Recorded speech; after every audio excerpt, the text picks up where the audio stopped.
Magandang araw po sa inyong lahat mga kababayan at welcome back dito po sa PNR at eto nga mga kababayan, hala, paalam na, biglaan to, di na kinaya, iyak na. Yan mga kababayan, patungkol po riyan ang ating alamin at bibigyan ng komento ngayong araw na ito. Pero bago pong lahat, kung bago ka pa lang at di pa po nakapag-subscribe sa ating munting channel, please don't forget to subscribe at palike na rin po ng video ito. Maraming salamat po at eto na nga, simulan na po natin to. Sawa na ang bayan ko sa magnanakaw na tao.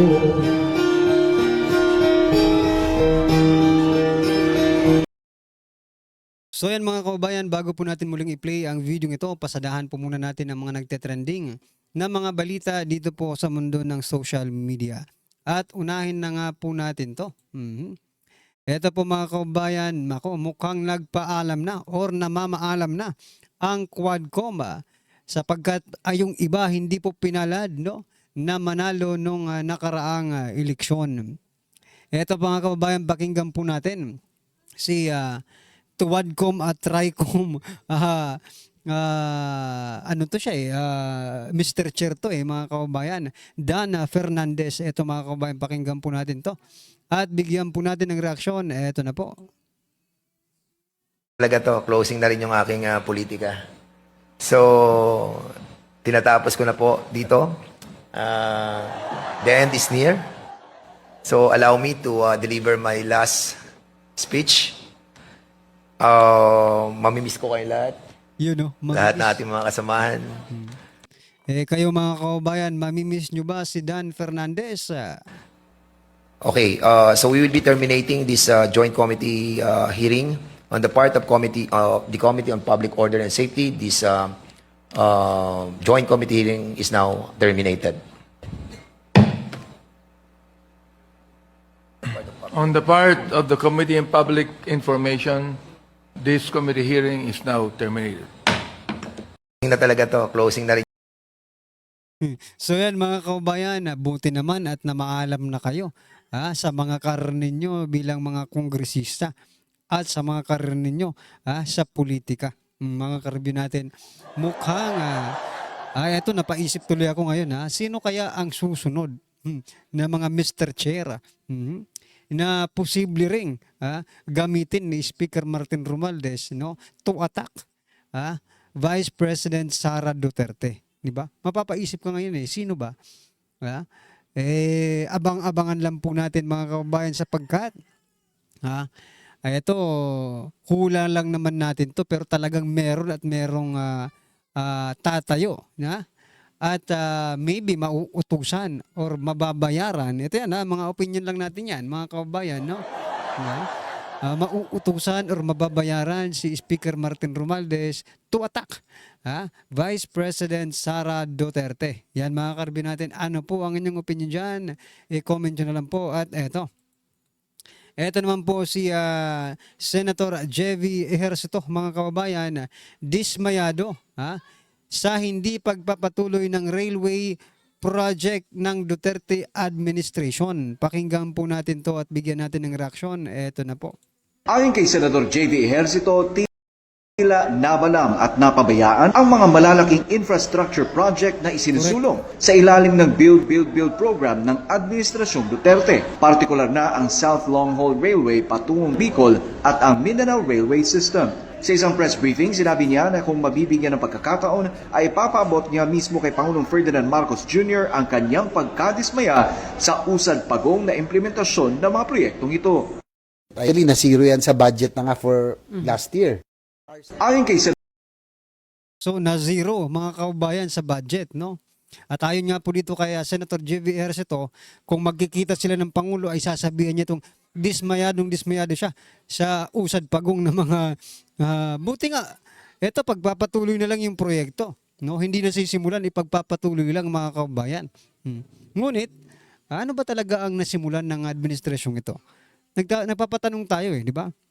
Kasi mga kababayan, napakalaki po ng utang ng Pilipinas na napapatawa na lang tayo sa utang ng Pilipinas at pagbebenta ng mga assets ng Pilipinas. Tapos, wala naman tayong nakikita or wala tayong nababalitaan na mga malalaking mega project, infrastructure project ng administrasyong ito. Kaya malamang sa malamang, ikaw na nanonood ngayon, parehas po tayo. Ako, ikaw, sa Senator J.V. Ejercito, parehas po tayo ng nararamdaman, di ba? Sa usad pagong ng mga project na ito. Di ba? Hindi lang usad pagong kasi talagang hindi po binadgetan yung railway, mga kababayan. Kung ganun, saan napunta yung mga budget niyan? Di ba? Saan napunta yung mga project na yan? Kasi pag sinabi natin project, mga kababayan, no, may kaukulang budget na po yan. No? Ang tanong, saan napunta ang budget? Wala namang project. Ano po ang inyong masasabi dyan, mga kababayan? I-comment nyo na lang po. At eto, pasadahan po natin itong si Senator Angara at Department of Education Secretary. No? Sabi niya po dito, I am deeply honored by the trust of President Ferdinand R. Marcos Jr. His directive is clear. Sama-sama nating itaas ang kalidad ng edukasyon. Talaga ba? Kung yan po ang direktiba ng Pangulo, bakit po mismo ang Pangulo pumirma sa budget na kung saan tinapyasan, pinababa pa ang budget ng Department of Education. Talagang kailangan mong magpasalamat kasi hindi ka tinanggal. Pero, no, kung sasabihin mong itaas ang kalidad ng edukasyon, well, kung gusto nyo itaas ang kalidad ng edukasyon, mag-invest kayo dyan. No? Kailangan yung investment natin sa education pataas ng pataas. Di ba? Para maging quality siya. Di ba? Kasi kung mag-i-invest ka ng kaunti lang, di ba? Kulang tayo sa mga, sabi niya po ni Angara, kulang po ng mga silid-aralan. Ngayon, di ba? Investment yan kung sana hindi nyo tinapyasan, yung budget ng Department of Education, hindi sana nakagawa or nakagawa ng iilang silid-aralan. Nadagdagan sana ang silid-aralan ng Pilipinas. Di ba? Pero hindi alam ko kung anong pinapasalamat niya dito. No? Okay, trust ng Pangulo at hindi po siya tinanggal. Yun lang yun Pero kung sabihin itataas nila ang quality, wala naman tayong nakikitang ganun. Mga kababayan. Diba? Wala naman tayong nakikitang ganun. Iba po kasi yung sinasabi nila, iba naman po yung kanilang ginagawa. Yun po ang totoo. No? Anyway, eto pa mga kababayan, pasadahan po natin ang balitang ito. Eto, mapapakamot kayo Bakit? Eto Philippine Star 1 hour ago. Up to 4 million in financial assistance has been released to 772 beneficiaries of di tulong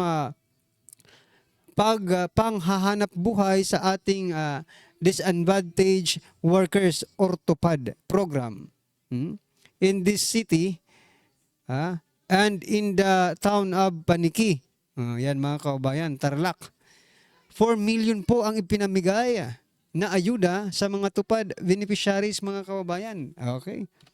Tapos sasabihin po ng DSWD, sasabihin po nila, no. Ang mga ayuda po ay hindi po ito nagpo-promote ng dependency to the government. It promotes, sabi pa nila, it promotes to listen, no? Parang ganun para to listen the poverty cycle, no? To solve the poverty cycle. Naku po, wag niyo po kaming bulahin. Ito pong mga tupad na ito, no? Kaunting walis dito, kaunting walis doon. Kahit walang dahon, winawalisan. Nakita po natin yan sa mga videos, mga kababayan. Tapos sasabihin nyo, no, hindi po sila independent sa gobyerno. Kung ang pakay nyo talaga ay maging dependent ang mga ito, hindi po pagwawalis ng Diba? Hindi po pagwawalis ang ituturo nyo dito. Livelihood ang ituturo nyo dito para maging sustainable po ang kanilang kita kahit walang gobyerno. Kung livelihood po ang itinuturo ninyo. Diba? Ang kaso, kaunting walis dito, kaunting walis doon, pawis ng kaunti naman, bigyan na ng pera yan. Is it sustainable? Pagiging dependent ba yan? Pagiging independent ba yan? Hindi. Dependent po yan sa gobyerno. Yung ginagawa nila. Di ba? Kaya eto, lokohan lang talaga dito. Pag madali kayong maniwala, talagang wala. Kung hindi tayo magre-react sa mga sinasabi nila, talagang lolokohin lang po tayo ng lolokohin, mga kababayan. No? What is the difference between independent and dependent? Ang dependent po, mga kababayan, itong mga ayudang ito. But if you do something like a livelihood project, yan po. Kasi kapag natuto na silang gumawa ng sarili nila, no? Hindi na po sila magiging dependent sa inyo, no? They will do it for themselves, di ba? Kaya nga Kaya nga po, mga kababayan, di ba? Kaya niloloko lang talaga tayo ng mga... Ano po ang inyong masasabi dyan? I-comment nyo na lang. At eto, pasadahan din po natin. Ito Nako, mga kababayan. Hindi lang po mga senador, hindi lang po mga institutions, no, like school, no? Mga malalaking eskwelahan like UP, Ateneo, mga kababayan, they want to continue, no, the impeachment, mga karibin natin, trial. Maging ang human rights, no? Ito, Ateneo Human Rights, gusto pong or nananawagan na rin kay Senate President Chis Escudero na i-continue na yung impeachment trial. Isipin mo, mga kababayan, bihira po natin marinig ang human rights sa mga nangyayaring krimen sa ating bansa. Pero, nagkaroon po sila ng pagkakataon na magkomento patungkol po sa impeachment ni Vice President Sara Duterte. Ang tanong, bakit? Diba? Bakit? Diba? Siyempre, tulad ng mga schools, napakalaking, yung mga College of Law, no, na mga department, nagsasalita sila patungkol po dito. Wala namang problema, no? Kaya Vice President Sara Duterte, sinasabi niya nga, this is going to be a bloodbath, di ba?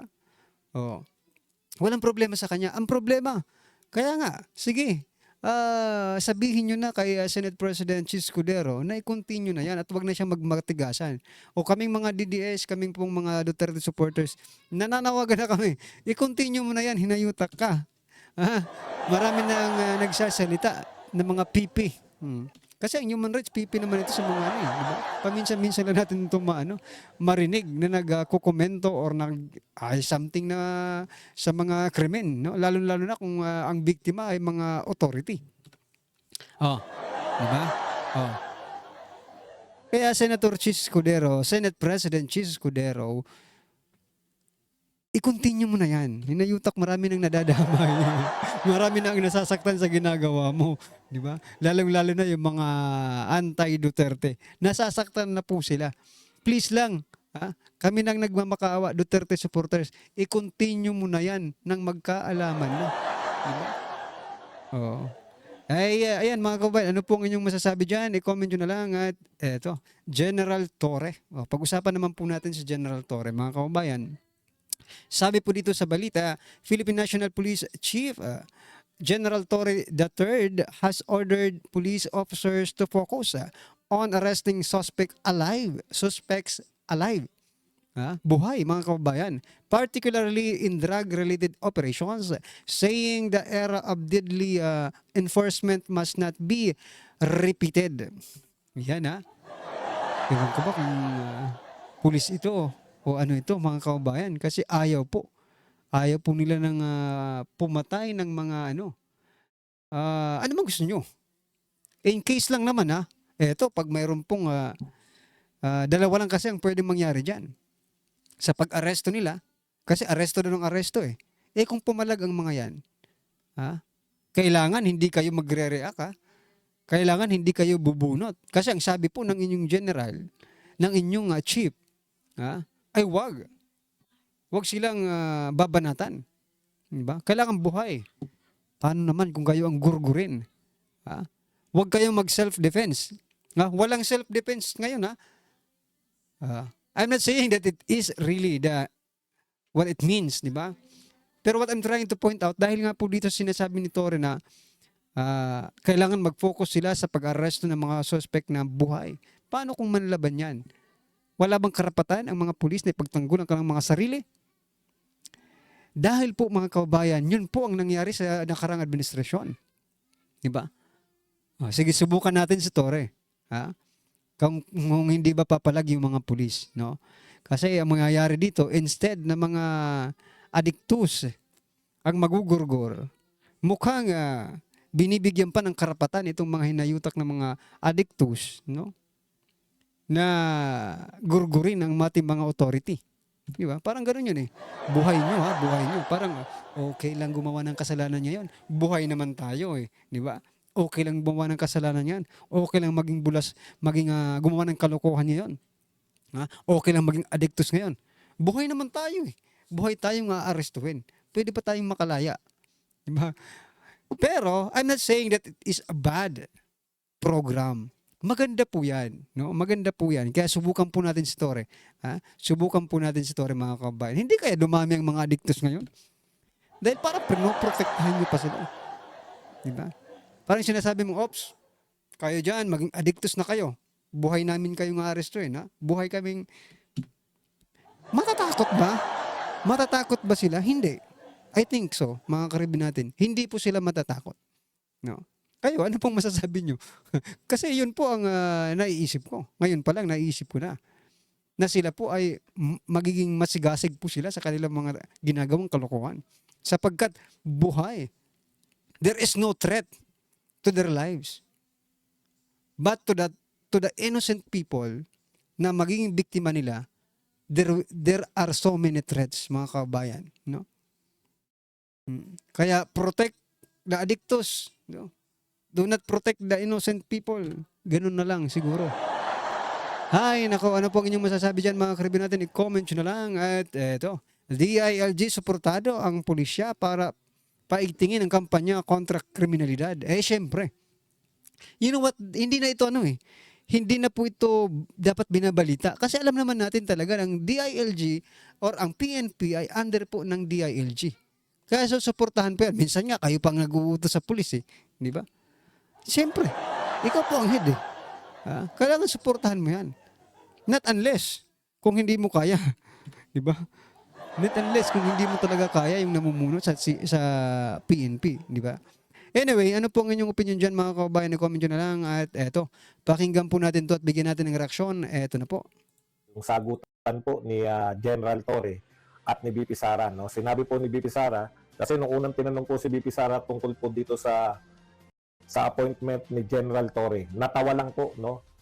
Kumbaga pinagtawanan lang po ni BP Sara itong tanong na yun, no? Pero ngayon po, so yan mga kababayan, pinagtawanan lang ni Vice President Sara Duterte ang pagkaka-appoint ni General Torre bilang PNP chief. Ano bang ibig sabihin nito mga kababayan na pinagtawanan lang? Maybe BP Sara is thinking that General Torre is not competitive to do the job mga kababayan. Or maybe Vice President Sara Duterte is thinking that General Torre is talagang attack dog lang ang papel no sa administrasyong ito. Ano pang naiisip nyo bakit pinagtawanan po ni Vice President Sara Duterte si Torre, no? Maybe this is the reward, no? This is the reward of what General Torre did, no? In the past few months na talagang grabe.